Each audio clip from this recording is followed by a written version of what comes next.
Pues acompáñame a Éxodo. Voy a explicarte un poco respecto a la Pascua. Okay, yo quiero invitarte a que tú en tu casa leas el libro de Éxodo. Y antes de comenzar a leer el capítulo 12, que es donde vamos a comenzar, abre tu Biblia en Éxodo 12. Quiero contarte un poquito de introducción, cómo el pueblo de Israel llega hasta este punto. Primero, Dios levanta un hombre llamado José. Si no has estudiado la vida de José, estúdiala. Realmente Dios nos bendice mucho a través de lo que hizo con él. José es un prototipo de Jesús. Y Dios lo levanta como la segunda persona más importante sobre la nación de Egipto. En aquel tiempo Egipto era la potencia mundial, la más importante. Entonces literalmente movía economías. Lo que sucedía en Egipto no solo afectaba a ese lugar de la tierra, sino que afectaba a todos los rincones. Y Dios levantó a este hombre llamado José, que fue la respuesta para un tiempo de hambre. Y realmente Dios, juntamente con José, trajo al pueblo de Israel, porque Dios le había prometido esto a Abraham. Le había dicho: ustedes entrarán a Egipto, y le había anunciado lo que iba a suceder después, porque después de José, ellos entran como reyes. Se les entrega a esta región llamada Gosén, donde empezaron a seguir fructificando, levantaron negocios y todo esto. Pero dice que hubo un momento donde se levantó un faraón que no conoció a José. Entonces lo que hizo este faraón fue poner duras servidumbres sobre la nación de Israel. En otras palabras, los que eran reyes, los empresarios, los hicieron esclavos. Y así pasaron 430 años. Ellos comían como esclavos, dormían como esclavos, se levantaban como esclavos. Toda actividad que llevaban a cabo era como esclavos. Entonces Dios a Abraham le había prometido que él los sacaría de ahí y que los llevaría a una tierra que fluye leche y miel. Entonces en Éxodo 3 se ve este encuentro que Dios tiene con esta persona llamada Moisés. Y Dios elige a Moisés como el libertador de Israel. Y sucede que Dios le dice: voy a sacar a mi pueblo a una tierra que fluye leche y miel. Ahora, este proceso de libertad duró algunos meses, duró algún tiempo. ¿Por qué? Porque el corazón de Faraón, cada vez que Dios solicitaba y le decía: deja ir a mi pueblo, el corazón de Faraón se endurecía. Y es que vamos a acomodar algunos símbolos. Egipto representa el mundo. Faraón representa a Satanás. ¿Vamos bien hasta aquí? Ahora, sucede que vinieron 10 plagas, ¿ok? Voy a desarrollar las primeras 9 y la última nos vamos a centrar en Éxodo 12 para explicar el contexto de la Pascua. ¿Okay? La primera señal o manifestación de lo que Dios estaba haciendo, porque algo que hay que entender es que lo que sucedía en Egipto no afectaba a Israel. Y Israel nos está representando a ti y a mí. Pueden estar sucediendo cosas en el mundo, pero no tienen por qué estarte afectando a ti. ¿Quién cree esto? Jesús mismo oró por nosotros estando aquí en la tierra, y él oró y de esta manera y le dijo: papá, yo no te pido que los quites del mundo, pero sí que los guardes del mal. Porque Dios nos puso en esta tierra para ser de bendición. Voltea con el que está a tu lado y dile: tú eres bendición. Entonces, es importante que tengamos esto en nuestro corazón, porque muchas veces, por ejemplo, el cuerpo de Cristo de repente ha querido como encerrarse en sí mismo, meterse en una burbuja, y Dios nunca nos llamó a hacer esto. El mismo Jesús dijo: en el mundo tendrán aflicción, pero ¿qué? Confíen, yo ya vencí al mundo. ¿Lo estás creyendo? Entonces sucede que comenzaron a haber ciertas señales o estas plagas que comenzó a haber en el lugar de Egipto. Y la primera fue que Dios le dijo a Moisés que arrojara la vara de Aarón. Y cuando él arrojó la vara de Aarón, esa vara se convirtió en una culebra. Entonces comenzaron a suceder cosas sobrenaturales. La segunda se llamó la plaga de sangre, ¿ok? Ustedes han estado escuchando que, por ejemplo, en Guadalajara ha habido cierta escasez en algunas colonias de agua, ¿va? ¿Algunos le han estado batallando con el agua? Ok, ya se escucharon algunos, sí, ¿verdad? Ahora te hago esta pregunta: ¿qué es un día sin agua en tu casa? Ay, no, ay, no. Son cosas tan cotidianas que de repente cuando faltan, te das cuenta del valor que tienen. Pues imagínate, todo el agua potable se convirtió en sangre en un momento a otro. No había otra reserva, entonces no podían ni beber, no podían lavar, no podían hacer nada, y esto fue durante 7 días. Pero esto que sucedía en Egipto no sucedía en Gosén, donde estaba el pueblo de Israel. Ellos tenían agua. Entonces comenzaba a notarse esta diferencia que había sobre Israel y sobre Egipto. Porque en Israel estaba la mano de Dios y Dios estaba protegiendo a esta nación. La segunda fue la plaga de las ranas. ¿Alguna vez te has dormido y de repente oyes un mosquito? Bzz. Y es una cosa, pero no puedes dormir, ¿sí o no? O sea, aquí no era un mosquito, aquí eran ranas. Y si tú lees en Éxodo, dice que literalmente decía, las vas a encontrar en la almohada. O sea, donde te duermas, ahí van a estar. Y entonces, esta plaga comenzó a afectarles. No los dejaba descansar, no todo esto. La siguiente plaga era la plaga de los piojos. Imagínate, ni una sola persona en Egipto sin piojos. Yo creo que ahí salieron estos negocios, ¿no? De las piojerías, ¿no? Que por si los piojos. Y después vino la plaga de las moscas. ¿Alguien ha hecho carne asada en estos últimos? ¿Qué sucede con las carnes asadas, sí o no? Son imanes de moscas, ¿no? Y de repente, o sea, y ya, ¿no? Pues ahí tienes una mosca y ¡ay! No puedes ni comer con la mosca. Imagínate miles de moscas. Qué feo esto. Después, esto no solo estaba afectando sus actividades diarias, estaba afectando sus negocios. La siguiente plaga que vino fue la muerte del ganado. Imagínate, se murieron todas las vacas, todo el ganado comenzó a morir de un momento a otro. Imagínate que es como si una persona que le va muy bien, tiene un negocio próspero, de un día a otro ese negocio se vino para abajo. Eso fue lo que estaba pasando en Egipto. Había tanta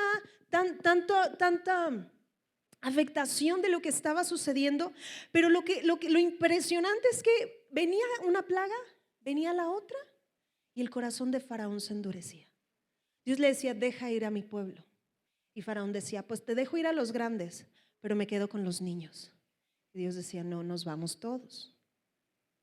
Y entonces cada plaga endurecía a Satanás, endurecía el corazón de Faraón. Y con esto quiero decirte, esto es lo que sucede. Satanás es un ser que no encuentras nada bueno en él. Todo el tiempo trata de hacer lo malo. Le gusta que la gente se duela, le gusta que la gente sufra. Después vino la plaga de las úlceras. ¿Sabes qué producían estas úlceras? Producían una especie de sarpullido en la gente. Comezón, no había ungüento que se pudieran poner que sanara la comezón que ellos tenían. ¿Alguna vez te ha dado algo así? O sea, es horrible. Yo el año pasado, creo que te conté ese testimonio, realmente fue un ataque del enemigo sobre mi cuerpo. Por aquí Adriana, de veras, una mega doctora la que tenemos aquí, ¿eh? Dios la ha levantado, pero realmente fue una respuesta que Dios nos mandó en ese momento. Pero realmente mi cuerpo, literalmente, a mí me tocaba predicar un domingo, fíjate. Esto me pasa el viernes, el sábado, según esto me pusieron una inyección, pues ya no aparecía nada. Y luego el sábado vuelven a brotar, imagínate que el domingo toda roja, así estaba. Y no, yo no pude asistir. Y entonces generaba tanta comezón. Y hubo en específico un ataque de una noche, que aquí está mi pastora, de veras Dios, híjole, el tener una pastora que ora por nosotros, pero realmente yo no podía respirar. Hubo un momento en el que yo no podía respirar, sentía que literalmente como si en ese momento me fuera, y ella comenzó a reprender espíritu de muerte y eso se apagó y comenzaron las ronchas a ceder, comenzó todo a ceder, porque la oración es victoria para nuestra vida. Y con esto yo quiero decirte es, porque en el momento que aún la enfermedad quiere tocar tu cuerpo, tú necesitas recordar lo que Jesús ya hizo. ¿Y por qué? Porque hoy es ilegal que esa enfermedad o lo que sea permanezca en tu cuerpo, porque mayor es el que está con nosotros que el que está en el mundo. ¿Lo estás recibiendo? Y ahorita voy a unir esta parte, pero después vino la plaga del granizo. El granizo, literalmente Dios les dijo, necesitan ocultarse, porque si hay alguien que se encuentre fuera de su casa y cae granizo, ese granizo los va a matar. Después vino la plaga de las langostas y esto acabó con todas las cosechas, o sea, toda la actividad económica fue afectada en Egipto. Pero lo impresionante es que en Gosén no pasaba nada. La mano de Dios, su protección estaba ahí. ¿No dice la palabra de Dios que aunque andes en valle de sombra de muerte, no tendrás temor? Porque Dios está contigo. El día con el que está a tu lado y dile, Dios está contigo. Es algo tan profundo, algo tan importante que puede estarse el mundo despedazando, pero si Dios está con nosotros, pues ahí nada va a pasar. Ahí nada va a pasar, ¿lo estás recibiendo? Pero después, en Éxodo 12, Dios instituye esta fiesta solemne que para el pueblo judío es la Pascua. Y esto fue antes de que viniera la última plaga. ¿Cuál fue la última plaga? La muerte de los primogénitos. Una plaga que estaría afectando generaciones. Ahora vamos a comenzar leyendo en el 12:1 para entender la profundidad de lo que es la Pascua. Dice, habló Jehová a Moisés y a Aarón en la tierra de Egipto diciendo, este mes os será principio de los meses, para ustedes será el primero en los meses del año. Hablen a toda la congregación de Israel diciendo, en el 10 de este mes, tómese cada uno un cordero según las familias de los padres, un cordero por familia. Subrayen el vocablo cordero. Dice, mas si la familia fuere tan pequeña que no baste para comer el cordero, entonces él y su vecino inmediato a su casa tomarán uno según el número de las personas, conforme al comer de cada hombre, harán la cuenta sobre el cordero. Ojo en el 5, el animal será como sin defecto. Macho de 1 año lo tomarán de las ovejas o de las cabras. ¿Por qué es tan importante esto? Juan el Bautista vio a Jesús y dijo, he aquí el cordero de Dios que ¿qué hace? Quita el pecado del mundo. Cada vez que tú veas cordero es un prototipo de Jesús. Él es el cordero de Dios. Amén. Ahora, ¿qué sucede aquí? Tenía que ser sin defecto. Porque lo que sucede es que iba a suceder un intercambio. El intercambio es tan importante porque la naturaleza de la ofrenda se convierte en el estado de la familia. Imagínate que ofrecían lo cojo y lo tuerto. ¿Cómo iba a ser el siguiente año de esas personas? Pues sin visión, sin claridad. Lo están recibiendo. Por eso Dios está diciendo, requiere ser sin defecto. Ahora vamos a leer en el versículo 7. En el versículo 7, fíjate, dice, y tomarán de la sangre y la pondrán en los 2 postes y en el dintel de las casas en que lo han de comer. Ahora, esa sangre tenía que ser colocada en el dintel de las puertas. Ahora, la pregunta es, ¿por qué la sangre? Ok, Levítico nos dice que la vida del ser en la sangre está. Entonces, cuando Jesús, por ejemplo, derramó su sangre por ti y por mí, todavía es algo más profundo. Estaba derramando su vida por ti y por mí. Y la sangre de Jesús habla. En Hebreos capítulo 12 dice que esta sangre habla mejor que la sangre de Abel. Porque la sangre de Abel, que fue el primer hombre en la tierra que experimentó un homicidio, esta sangre clamaba y le decía, Dios, me mataron. Pero la sangre de Jesús no hace esto. La sangre de Jesús describe que Isabel es justa, es limpia y es santa. Y ahí pon tu nombre. Porque a Jesús nadie le hubiera podido hacer nada si él no hubiera entregado su vida.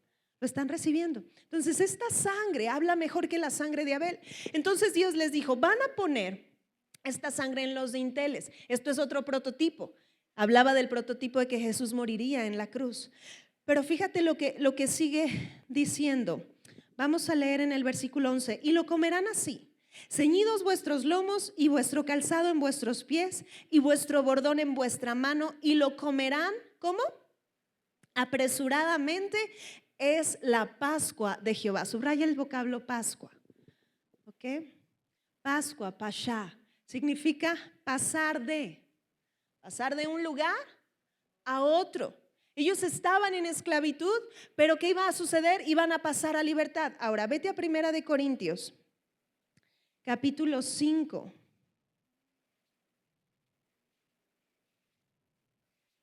Y vamos a leer en el versículo 7.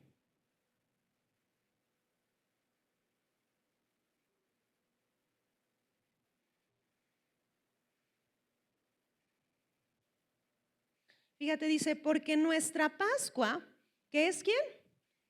Cristo ya fue sacrificada por nosotros. Fíjate lo importante que está diciendo. No está hablando de una fiesta ya nada más. Está hablando que la Pascua es una persona y esta persona es Cristo. Cristo es nuestra Pascua. ¿Puedes declarar esto conmigo? Cristo es mi Pascua. ¿Qué significa? Que tú has pasado de muerte a vida, tú has pasado de esclavitud a libertad, tú has pasado de bendición de maldición a bendición, tú has pasado de enfermedad a sanidad. Esto es lo que ha sucedido. Cristo es tu Pascua. ¿Qué es lo que Dios quiere? Que tú vivas con tanta certeza en tu corazón, que si Cristo es tu Pascua, puede estar sucediendo algo en tu contexto, puede estar sucediendo algo en tu familia. Pudiste haber ido a la cita médica y salir con un diagnóstico, pero si tú has metido esto en tu corazón, que Cristo es tu Pascua, la enfermedad es ilegal que permanezca en tu cuerpo, porque has pasado de ser pecador y sí tener ahí todas las consecuencias que el pecado correspondía, porque la paga del pecado, ¿qué es? Muerte. Pero has pasado de muerte a vida. Por eso es que para nosotros la muerte tiene otro significado. Para nosotros simplemente hoy es pasar de un lugar a otro, pero ya no tiene nada que ver con algo sin esperanza o algo sin claridad. Si alguien parte antes de que Cristo vuelva, estás delante de la presencia de Dios. Si tú has recibido a Jesús como Señor y Salvador. Amén. Cristo es nuestra Pascua. ¿Por qué esto es tan importante? Porque esa señal en las puertas iba a impedir que la última plaga, que era la muerte de los primogénitos, afectara a esas familias. Y sucede que el ángel de la muerte pasó, pero cuando veía la sangre no podía pasar. Literalmente no podía, no se le permitía, no tenía la legalidad, porque la sangre estaba en las puertas. ¿Alguien lo está recibiendo? La sangre de Jesús se ha derramado sobre tu vida. O sea, literalmente es que la muerte hoy no puede determinar tú cuándo vas a partir. Dios ha puesto las llaves de la vida y de la muerte en tu boca. Hoy tú decides. Yo te decía hace unas semanas, el diablo hoy no puede hacer nada, pero está bien insistente para que hables muerte. Porque cuando hablas muerte, toda la autoridad que tú tienes, le has dicho, ándale, haz lo que quieras en mi vida. Pueden hacer esto conmigo, ouch. Porque hoy ni el mundo, ni la muerte, ni la carne, ni Satanás pueden determinar tu futuro. Vamos a Hebreos.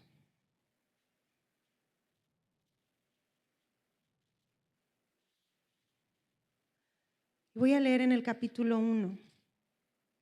Yo te invito a que leas todo el capítulo 1.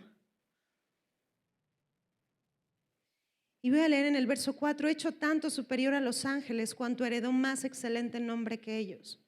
Porque ¿a cuál de los ángeles dijo Dios jamás, mi hijo eres tú, yo te he engendrado hoy? Y otra vez, yo seré a él padre y él me será a mi hijo. Fíjate cómo está diciendo. Ahora bríncate al versículo 13.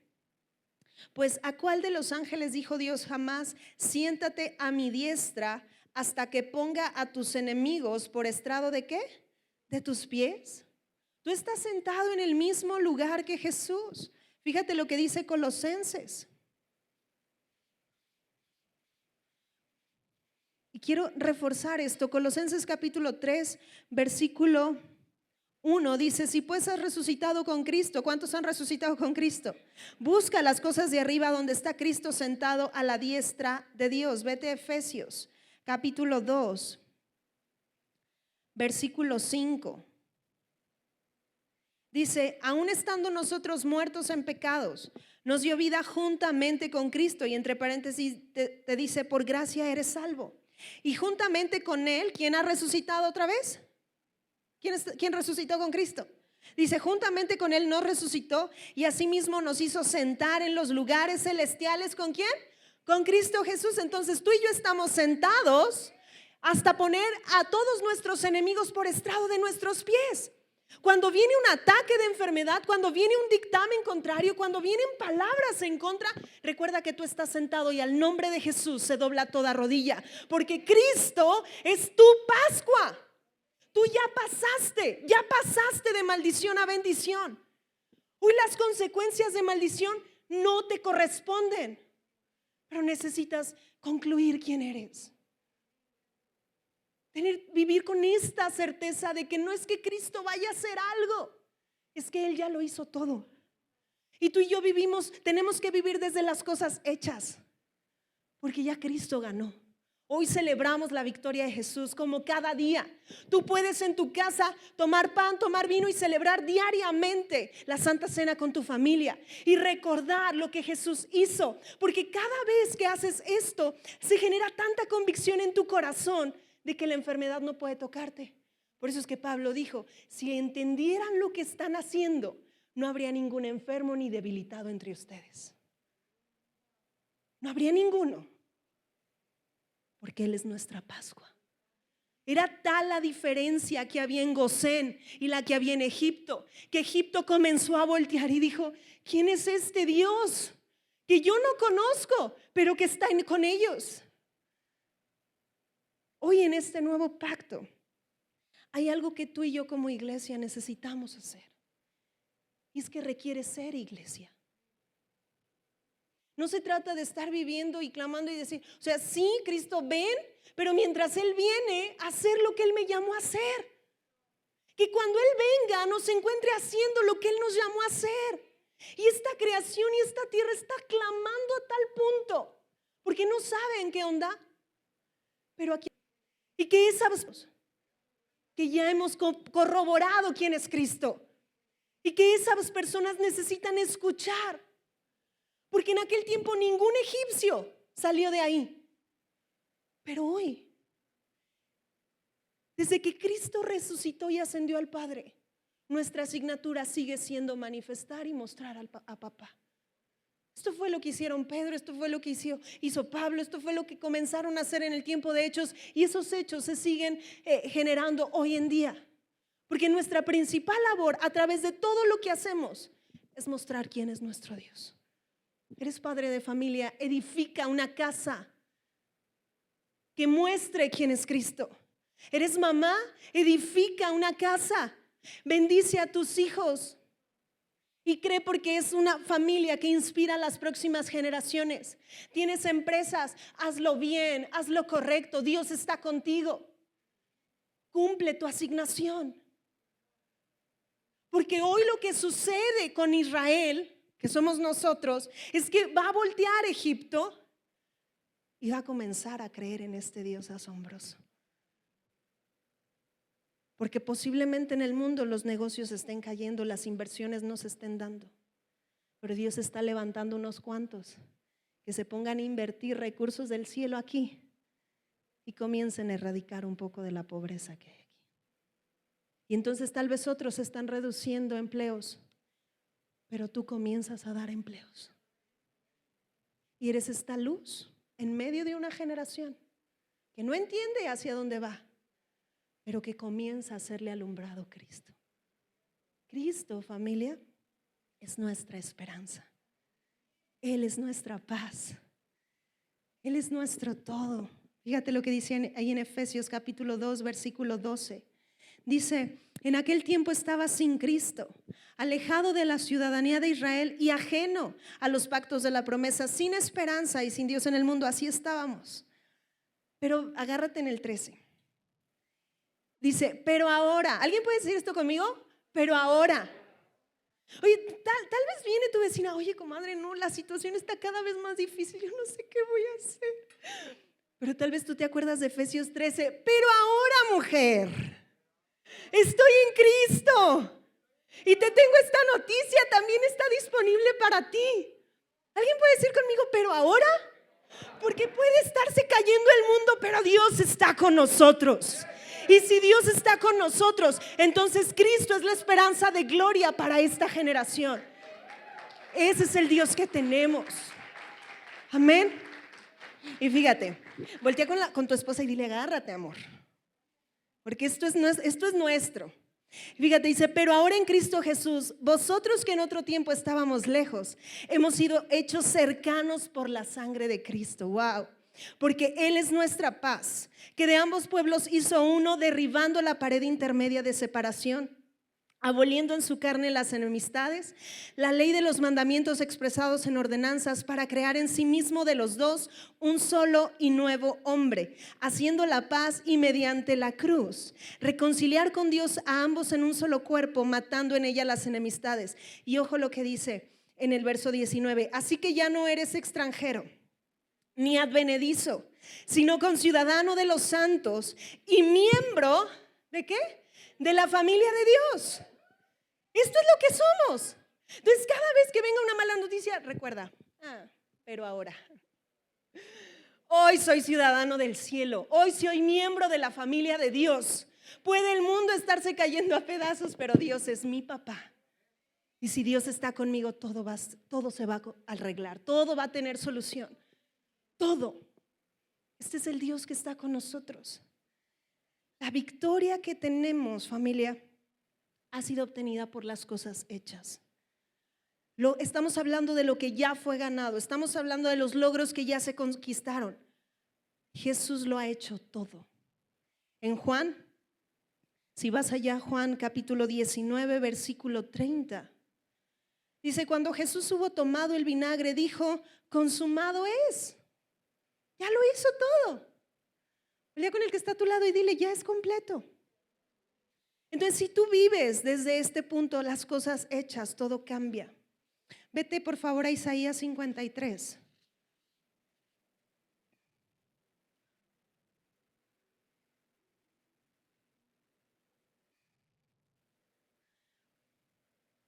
Yo te invito a que leas Isaías. Isaías pareciera como que es un resumen de toda la Biblia. Isaías contiene 66 capítulos.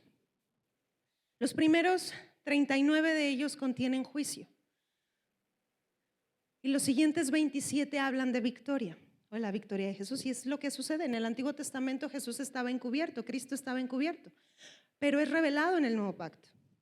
Pero encontramos a Jesús todo el tiempo. Entonces, cuando tú te das cuenta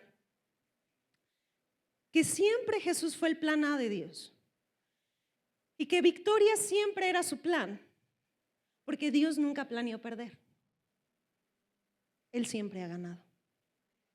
Y Él ya ganó. Isaías 53 describe lo que Jesús vivió en parte de las últimas horas que estuvo en la tierra. Y habla de cosas que ya se conquistaron, que ya son tuyas. Si tú vives desde este punto, todo cambia. Por ejemplo, hace mucho tiempo, una frase que hasta se ha vuelto como un eslogan dentro de los cristianos es: cada vez que tú te estés ante una situación, pregúntale: ¿qué haría Jesús? ¿Han escuchado eso? ¿Qué haría Jesús? Y sí, tal vez tú estás en medio de una ofensa. ¿Qué haría Jesús? No, pues perdonar. No, pues te trataron mal. ¿Qué harías, Jesús? No, pues bendecir. Pero hoy en la mañana estaba meditando que eso está bien y es correcto al 100. Pero ¿por qué no también nos preguntamos: ¿qué has hecho tú? Porque entre más consciente seas de lo que Él ya hizo, te vas a dar cuenta que esto ya es tuyo. Y entonces se cumple Romanos 5:17, que tú puedes reinar en vida. Porque tú y yo reinamos ya desde este momento. Amén. Fíjate, voy a comenzar leyendo en Isaías 53. Y abre tu corazón. Deja que el Espíritu Santo te aclare cosas, te lleve a conclusiones. Dice: ¿quién ha creído a nuestro anuncio? ¿Y sobre quién se ha manifestado el brazo de Jehová? Subirá cual renuevo delante de él, y como raíz de tierra seca, no hay parecer en él ni hermosura. Le veremos más inatractivo para que le deseemos. Está comenzando a hablar todo el dolor y los golpes que estaba generando en su cuerpo, porque literalmente a Jesús lo desfiguraron. En el 3 dice: despreciado y desechado entre los hombres, varón de dolores, experimentado en quebranto, y como que escondimos de él el rostro, fue menospreciado y no lo estimamos. Por eso cada vez que tú tomas el pan, estás recordando lo que Jesús ganó en su cuerpo, y que cada golpe que él recibía era una victoria sobre tu vida. Que cada aun palabras que le dijeron, eso era una victoria sobre tu vida. Y dice en el 4, ciertamente llevó Él nuestras enfermedades y sufrió nuestros dolores, y nosotros le tuvimos por azotado, por herido de Dios y abatido. Mas Él herido fue por nuestras rebeliones, molido por nuestros pecados. El castigo de nuestra paz fue sobre Él, y por su llaga, ¿qué dice? Fuimos las cosas hechas, lo que ya se conquistó. Fuimos nosotros curados. ¿Sabes yo qué recordaba cuando te platicaba esto que me pasó en mi cuerpo el año pasado? Yo esto recordaba que era una mujer redimida, que yo ya había pasado de maldición a bendición, y por lo tanto la sanidad es mi derecho. Y cuando tú te afirmas, te anclas en lo que Jesús ya logró, la muerte no puede permanecer ahí. La enfermedad no puede permanecer, porque Dios dijo esto: las enfermedades que están en Egipto o en el mundo no serán para ti. No serán para ti. Dice, todos nosotros nos descarriamos como ovejas, cada cual se apartó por su camino, mas Jehová cargó en él el pecado de todos nosotros. Ponle algo ahí y fíjate lo que dice Corintios. Vete a 2 de Corintios.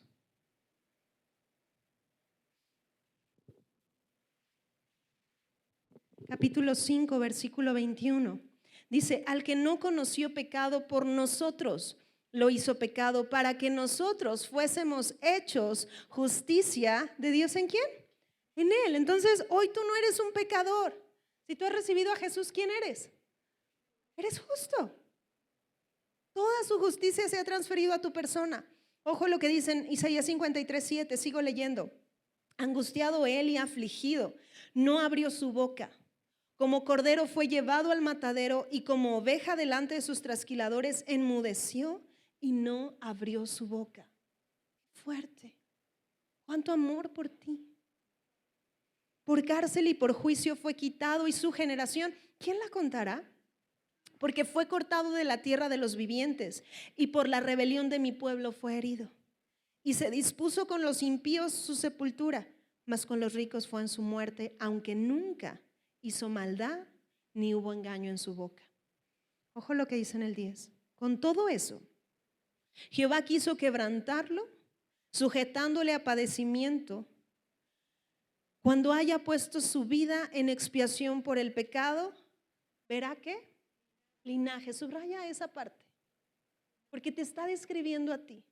Cuando haya puesto su vida en expiación por el pecado, verá linaje. Y aquí se cumple lo que, aquí está en otras palabras diciéndolo en Hebreos 12. Dice Hebreos 12:2, puestos los ojos en Jesús, el autor y consumador de la fe, que por el gozo puesto delante de él, sufrió la cruz, menospreciando el oprobio. ¿Sabes quién es el gozo de Dios? Tú. Él estaba en la cruz, él estaba sufriendo, pero él tenía el rostro de Coquita. Él tenía el rostro de Betty, él tenía el rostro de Judith, él tenía el rostro de Gaby, y no dijo nada. De que dijo, cuando esto suceda, ellas serán parte de mi familia. Por eso dice, verá linaje, verá linaje.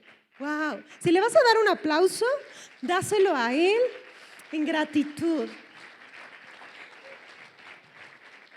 Y me encanta porque describe la naturaleza de su familia. La palabra linaje solamente se usa para describir reyes, descendencia de reyes. Y tú eres rey y eres sacerdote. Eres parte de esta familia. Y fíjate lo que sigue diciendo: vivirá por largos días, y la voluntad de Jehová será en su mano prosperada. ¿Sabes qué? Es más, si lo estás escuchando con tu corazón lo que estamos leyendo, pero está hablando del tiempo glorioso que es este, porque hoy es el tiempo de dar a conocer la buena voluntad de Dios. Y Dios está haciendo proezas a través de ti y a través de mí, porque hoy los hechos que Él hace a través de nosotros son para que Egipto voltee y crea en Él. Las señales nunca han sido, familia, para que los hijos de Dios crean. Las señales son para el incrédulo. Las señales a ti y a mí nos van a seguir toda nuestra vida. Y cree que donde quiera que te pares, ahí habrá un mover de Dios. Dios está con nosotros. Y fíjate lo que dice: verá el fruto de la aflicción de su alma y quedará ¿cómo? satisfecho. O sea, si alguien está así como que hoy insistente en que esta iglesia sea iglesia, es Jesús. Porque Él va a ver los frutos y dice que quedará satisfecho. Y dice, por su conocimiento justificará mi siervo justo a muchos y llevará las iniquidades de ellos. Por tanto, yo le daré parte con los grandes y con los fuertes repartirá despojos, por cuanto derramó su vida hasta la muerte y fue contado con los pecadores, habiendo él llevado el pecado de muchos y orado por los transgresores. Wow, el 12 habla de victoria. Porque para que haya despojos, para que se reparta botín, es porque hubo una guerra. Pero de esa guerra se salió victorioso. Tú estás sentado hasta poner a todos tus enemigos por estrado de tus pies. Hoy, cada vez que viene un ataque del enemigo, simplemente le recordamos la obra de Jesús, porque Él ya está vencido. Dice que Jesús exhibió públicamente a sus enemigos. Satanás no es que va a ser vencido, Él ya fue vencido. La muerte no es que vaya a ser vencida, es que ya fue vencida. La enfermedad no es que vaya a ser vencida, es que ya fue vencida. Y tú y yo, como la iglesia de Dios, necesitamos recordarle que es un ser vencido. Amén. No te amoldes. No eres parte de Egipto. Eres miembro de la familia de Dios. Pero hoy el mundo está clamando para que tú y yo mostremos a nuestro papá. Quiero leer solo Mateo 24 y con esto voy a cerrar. Porque hay un papel fundamental que como iglesia tenemos. Y iglesia es fuerte porque no todos son iglesia, o en otras palabras, no todos ejercen el ser la iglesia. La iglesia no es un edificio. La iglesia es esa asamblea que gobierna, esa asamblea que está enfocada en que el gobierno del cielo se establezca aquí. Y necesitas ser iglesia. Mateo 24, no voy a leer todo, solo quiero leer en el verso 45. Si tú lo lees, el contexto en el que está hablando tiene que ver con el fin de los tiempos. Pero quiero centrarme aquí. Dice, ¿quién es pues el siervo fiel y prudente, al cual puso su señor sobre su casa, para que les dé el alimento a tiempo? En el 46 dice, bienaventurado aquel siervo al cual, cuando su señor venga, le halle haciendo así. Te lo voy a poner de esta manera. Está hablando de una persona que se le asigna algo y que cuando el que lo nombró viene y le pide cuentas, ese alguien está haciendo lo que fue llamado a hacer. Esta es la manera en la que Cristo nos tiene que encontrar. No sé si me estoy explicando. El hecho de hacer lo que fuimos llamados a hacer. El mundo no tiene que determinar ni cómo vamos a vivir, porque eso ya fue determinado con Cristo. Pero sí estamos en este mundo para mostrar las riquezas de aquel que nos tomó y nos escogió. Y necesitamos mostrar a Cristo. Porque Él es nuestra Pascua y quiere ser esto en alguien más. Porque tal vez tú ya estás del otro lado, ya has pasado al otro lado. Pero hay otros que necesitan pasar al otro lado. ¿Lo estás recibiendo? Sé iglesia. Tienes un vecino que está enfermo, ve y ora por él. Tienes a alguien que está pasando necesidad, sé generoso, porque cada acto que muestre quién es nuestro Dios está pisoteando a nuestros enemigos por estrado de nuestros pies. Cada vez que tú perdonas al que te ofendió, le das en la yugular al diablo. Cada vez que tú bendices al vecino que te había maldecido, le estás recordando que está vencido. ¿Lo estás recibiendo? ¿Alguien le está cayendo el 20? Porque de esto se trata. Somos miembros de la familia de Dios. Que cuando Él venga, nos encuentre haciendo nuestra asignación. Tal vez fuiste llamado a ser empresario y edificar empresas que radiquen en pobreza. Hazlo y sé diligente y hazlo de la mejor manera porque Dios está contigo. Eres mamá, eres papá, eres joven, eres estudiante. Lo que sea que estés haciendo, hazlo bien porque Dios está contigo. Y a través de eso, Dios estará tocando la vida de muchos. A través de lo que sea que estás haciendo, habrá un mover de Dios en ese lugar. Ay, Isabel, ¿cómo nomás cuidando a mis hijos? Si supieras que toda mujer hebrea quería quedar embarazada porque sabía que podían hacer el Mesías, tenían la responsabilidad y el momento de destino que eso implicaba. Así que sea la labor que haces, no menosprecies eso, porque Dios te llamó, cumple tu asignación, cúmplela, y el día que Él venga, que hayamos hecho lo que Él nos mandó hacer. Amén. Tal vez es un libro, tal vez no sé qué has dejado ahí a un lado, pero hoy es el tiempo de llevar a cabo lo que Dios te ha estado empujando a que hagas. Yo estaba meditando y con esto voy a cerrar. Cuando Dios llamó a Saúl, ese rey que no respondió bien, hubo una parte en su vida donde Él le dijo esto, porque Dios ungió a Saúl. Y le dijo: Saúl, haz todo lo que se produzca en tu corazón, porque yo estaré contigo. ¿Qué nos muestra el desenlace de la vida de Saúl? Que Saúl tomó esa palabra y la tiró a la basura. Y Dios tuvo que levantar a David. Y David decidió hacer todo lo que le viniera a la mano, porque Dios estaba con él. ¿De qué lado quieres ser? ¿Como un Saúl o como un David? Dios está contigo. Así que esta vida es para vivirla de la mejor manera. Amén. Porque Dios está contigo. Así que voltea con alguien y así con toda tu fe, dile: estoy por vivir los mejores años.